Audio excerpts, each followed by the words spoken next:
다 같이 사도신경으로 신앙 고백하겠습니다. 전능하사 천지를 만드신 하나님 아버지를 내가 믿사오며 그 외아들 우리 주 예수 그리스도를 믿사오니 이는 성령으로 잉태하사 동정녀 마리아에게 나시고 본디오 빌라도에게 고난을 받으사 십자가에 못 박혀 죽으시고 장사한 지 사흘 만에 죽은 자 가운데서 다시 살아나시며 하늘에 오르사 전능하신 하나님 우편에 앉아 계시다가 저리로서 산자와 죽은 자를 심판하러 오시리라. 성령을 믿사오며 거룩한 공예와 성도가 서로 교통하는 것과 죄를 사하여 주시는 것과 몸이 다시 사는 것과 영원히 사는 것을 믿사옵나이다. 아멘. 찬송가 304장입니다. 304장입니다. 그 크신 하나님의 사랑 말로 다 형용 못하네. 저 높고 높은 별을 넘어 이 낮고 낮은 땅 위에 죄범한 영혼 구하려 그 아들 보내사 화목죄물 삼으시고 죄 용서하셨네. 하나님 크신 사랑은 증량 다 못하네. 영원히 변치 않는 사랑 성도여 찬양하세. 괴로운 시절 지나가고 땅 위에 영화세할 때 주 믿지 않던 영혼들은 큰 소리 외쳐 울어도 주 믿는 성도들에게 큰 사랑 베푸사 우리의 죄 사했으니 그네 잊을까. 하나님 크신 사랑은 증량 다 못하네. 영원히 변치 않는 사랑 성도여 찬양하세. 하늘을 두루마리 삼고 바다를 먹물 삼아도 한없는 하나님의 사랑 다 기록할 수 없겠네. 하나님의 크신 사랑 그 어찌 다 쓸까. 저 하늘 높이 쌓아도 채우지 못하리. 하나님 크신 사랑은 증량 다 못하네. 영원히 변치 않는 사랑 성도여 찬양하세. 아멘. 이 시간 함께 나눌 말씀은 역대하 5장입니다. 역대하 5장 말씀 구약 660쪽에 있습니다. 우리 함께 읽도록 하겠습니다. 솔로몬이 여호와의 전을 위하여 만드는 모든 일을 마친지라. 이에 솔로몬이 그의 아버지 다윗이 드린 은과 금과 모든 기구를 가져다가 하나님의 전 곳간에 두었더라. 이에 솔로몬이 여호와의 언약궤를 다윗성 곧 시온에서부터 메어 올리고자 하여 이스라엘 장로들과 모든 지파의 우두머리 곧 이스라엘 자손의 족장들을 다 예루살렘으로 소집하니 일곱째 달 절기에 이스라엘 모든 사람이 다 왕에게로 모이고 이스라엘 장로들이 이름에 레위 사람들이 궤를 매니라. 궤와 회막과 장막 안에 모든 거룩한 기구를 메고 올라가되 레위인 제사장들이 그것들을 메고 올라가매 솔로몬 왕과 그 앞에 모인 모든 이스라엘 회중이 궤 앞에서 양과 소로 제사를 드렸으니 그 수가 많아 기록할 수도 없고 셀 수도 없었더라. 제사장들이 여호와의 언약궤를 그 처소에 메고 들었으니 곧 본전 지성소 그룹들의 날개 아래라. 그룹들이 궤 처소 위에서 날개를 펴서 궤와 그 채를 덮었는데 그 채가 길어서 궤에서 나오므로 그 끝이 본전 앞에서 보이나 밖에서는 보이지 아니하며 그 궤가 오늘까지 그곳에 있으며 궤 안에는 두 돌판 외에 아무것도 없으니 이것은 이스라엘 자손이 애굽에서 나온 후 여호와께서 그들과 언약을 세우실 때에 모세가 호렙에서 그 안에 넣은 것이더라. 이때에는 제사장들이 그 반열대로 하지 아니하고 스스로 정결하게 하고 성소에 있다가 나오매 노래하는 레위 사람 아삿과 헤만과 여두둔과 그의 아들들과 형제들이 다 세마포를 입고 제단 동쪽에 서서 재금과 비파와 수금을 잡고 또 나팔 부는 제사장 120명이 함께 서 있다가 나팔 부는 자와 노래하는 자들이 일제히 소리를 내어 여호와를 찬송하며 감사하는데 나팔 불고 재금 치고 모든 악기를 울리며 소리를 높여 여호와를 찬송하여 이르되 선하시도다 그의 자비하심이 영원히 있도다 하매 그때에 여호와의 전에 구름이 가득한지라. 제사장들이 그 구름으로 말미암아 능히 서서 섬기지 못하였으니 이는 여호와의 영광이 하늘의 전에 가득함이었더라. 아멘. 솔로몬은 성전 건축을 마친 후에 언약궤를 옮겨 오려고 합니다. 오늘 본문인 5장 2절부터 10절까지는 솔로몬이 다윗성으로부터 언약궤를 옮겨오는 장면이 기록되어 있고요. 11절부터 14절까지는 언약궤가 성전의 지성소에 놓일 때 하나님의 영광이 임하는 장면이 기록되어 있습니다.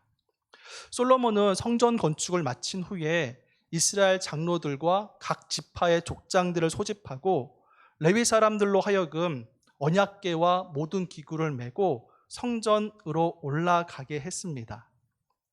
이에 솔로몬과 그 앞에 모인 이스라엘 백성들은 언약궤 앞에서 수없이 많은 양과 소로 제사를 드렸고 언약궤는 지성소의 두 구름 날개 아래 놓였습니다. 언약궤를 메고 와서 지성소 그룹들 날개 아래 들여 놓았다는 것은 무엇을 의미할까요? 10절 말씀을 보시면 하나님의 언약궤에는 십계명의 두 돌판이 있다고 합니다. 하나님의 백성은 그들의 깊은 곳 중심에 하나님의 그 말씀을 새기고 그 말씀을 따라 살아가야 한다는 사실을 우리에게 분명히 보여주고 있는 것이지요. 하나님의 말씀이라는 구준을 붙잡고 살아갈 때에 하나님께서 원하시는 우리 인생의 계획들을 우리가 이루며 살아갈 수 있다라는 것입니다. 그 기준이 하나님의 말씀이 아닌 다른 것이 될 때에 이리저리 갈팡질팡 살아갈 수밖에 없는 것이 우리 인생임을 이것이 분명히 보여주고 있는 것이죠. 여기서 우리가 또한 눈여겨볼 것이 있습니다. 바로 언약궤를 들여놓을 때 솔로몬과 이스라엘 백성들이 언약궤 앞에서 한 일이었습니다. 그 일이 무엇이었는지 6절 말씀에 잘 기록되어 있는데요. 솔로몬 왕과 그 앞에 모인 모든 이스라엘 회중이 궤 앞에서 양과 소로 제사를 드렸으니 그 수가 많아 기록할 수도 없고 셀 수도 없었더라. 솔로몬과 이스라엘 백성들이 언약궤 앞에서 한 일은 양과 소를 잡아 제사를 드리는 일이었습니다. 그 제사의 제물이 양과 소가 얼마나 많았는지 셀 수조차 없었습니다. 우리가 읽고 있는 이 개역 개정 성경에는 제물로 드렸던 양과 소가 암컷인지 수컷인지 알 수 없지만 히브리어 성경을 보면 양은 암컷이고 소는 수컷임을 알 수 있습니다. 구약에는 5가지 제사가 있죠. 번제, 소제, 속제제, 속건제, 화목제. 이 5가지 제사 가운데에 양의 암컷과 수의 수컷을 제물로 드리는 제사는 화목제가 유일했습니다. 그러니까 솔로몬과 이스라엘 백성들은 지금 언약궤 앞에서 화목제를 드렸던 것이지요. 그들은 왜 언약궤 앞에서 제사를 드렸을까요? 그것도 화목제를 드렸을까요? 화목제는 말 그대로 화평과 화해를 위한 제사입니다. 하나님과 인간이 화목의 관계를 회복하기 위해서 또는 인간과 인간이 화평의 관계를 누리기 위해서 드리는 제사가 화목제였습니다. 하나님과의 화목 그리고 이웃과의 화평이 바로 언약궤 안에 들어 있었던 두 돌판에 새겨진 십계명의 정신이 아닐까요? 십계명 중 1계명부터 4계명은 하나님 사랑을 말하고 있고 5계명부터 10계명은 이웃 사랑을 말하고 있기 때문입니다. 실제로 하나님과 원수되었던 우리들이 화목제물 대신 예수 그리스도의 죽음과 부활을 통하여서 하나님과 화목의 관계를 회복했음을 우리는 잘 알고 있지요. 그리고 하나님과 화목의 관계를 회복한 우리들이 이웃에게 화평의 손을 내밀어서 그들과 서로 화목하게 되어야 한다라는 것입니다. 솔로몬과 이스라엘 백성들이 화목제를 드렸던 것처럼 우리들도 하나님과의 그 화목한 관계들을 회복하고 또 유지해 갔으면 좋겠습니다. 또 더 나아가서 이웃들과도 화목하게 살아갈 수 있는 저희 모두가 되었으면 합니다. 또한 솔로몬은 하나님의 언약궤를 성전에 들여놓은 후에 레위 사람들을 앞세워서 하나님께 감사하며 소리 높여 찬양하는 장면이 나옵니다. 12절부터 13절 말씀입니다. 노래하는 레위 사람 아삽과 헤만과 여두둔과 그의 아들들과 형제들이 다 세마포를 입고 제단 동쪽에 서서 재금과 비파와 수금을 잡고 또 나팔 부는 제사장 120명이 함께 서 있다가 나팔 부는 자와 노래하는 자들이 일제히 소리를 내어 여호와를 찬송하며 감사하는데 나팔 불고 재금 치고 모든 악기를 울리며 소리를 높여 여호와를 찬송하여 이르되 선하시도다 그의 자비하심이 영원히 있도다 하매 그때에 여호와의 전에 구름이 가득한지라. 우리는 이 모습 가운데에 우리가 하나님을 어떻게 찬양하고 예배해야 하는지 두 가지 모습을 살펴볼 수 있는데, 먼저는 하나님을 찬양하고 예배 드릴 때 우리의 모습이 어떠해야 하느냐입니다. 노래하는 레위 사람들은 세마포 옷을 입고 있었다라고 기록되어 있지요. 세마포는 당시 제사장들이나 성전에서 봉사하는 사람들이 입었던 옷인데, 이 세마포 옷에 관해서 요한계시록 19장 8절은 이렇게 기록하고 있습니다. 그에게 빛나고 깨끗한 세마포 옷을 입도록 허락하셨으니 이 세마포 옷은 성도들의 옳은 행실이로다. 세마포 옷이 상징하는 것은 바로 성도들의 이 거룩한 행실이라는 것이지요. 이것이 바로 예배를 드리는 우리의 모습이어야 한다는 것입니다. 하나님 앞에 설 때에 우리들의 모습이 어떠해야 하는지 점검해야 합니다.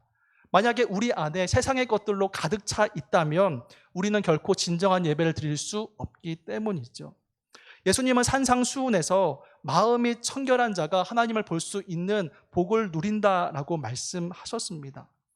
예배 자리로 나아가는 우리는 정결한 마음과 거룩한 모습으로 서 있어야만 하는 것이지요. 그래야만 하나님의 그 영광과 은혜를 우리가 누릴 수 있는 것입니다.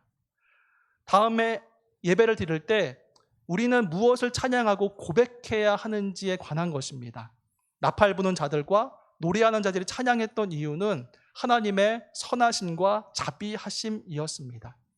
하나님께서 우리에게 행하신 그 일들, 또 하나님이 어떤 분이신지 높였다라는 것이지요. 하나님은 우리의 허물을 아시면서도 구원해 주셨고, 우리의 연약함을 아시면서도 여전히 품어주시고 끝까지 사랑하시는 그러한 분이십니다. 이것이 바로 우리가 하나님께 나아가서 하나님 앞에 정결함으로 또한 순전함으로 예배 드려야 할 이유가 되는 것입니다. 하나님은 죄와 허물로 죽었던 우리를 구원하시기 위해서 독생자 예수 그리스도를 화목제물로 내어주신 분이십니다. 그렇기 때문에 우리를 구원하신 하나님 앞에 우리는 우리의 전심을 다하여서 찬양과 예배를 드릴 수 있기를 바랍니다. 그리고 더 나아가서 이웃들에게 화평의 선을 내밀고 서로 화목한 그러한 그리스도인으로 설 수 있기를 살아계신 예수님의 이름으로 축원합니다. 시간 함께 기도할 때에 우리를 죄에서 구원하신 화목제물로 예수 그리스도를 우리 가운데 주신 하나님의 그 사랑에 감사함으로 기도했으면 하고요. 또 하나님과 화목한 관계를 누리게 하신 하나님께서 또 이웃들과도 화목한 관계를 누리시기 원하시는데, 우리가 회복할 관계가 무엇이 있는지, 누가 있는지 하나님 지혜를 주시고 그 관계를 잘 회복해 나아갈 수 있도록 함께 해달라고 시간 합심하여 기도하도록 하겠습니다.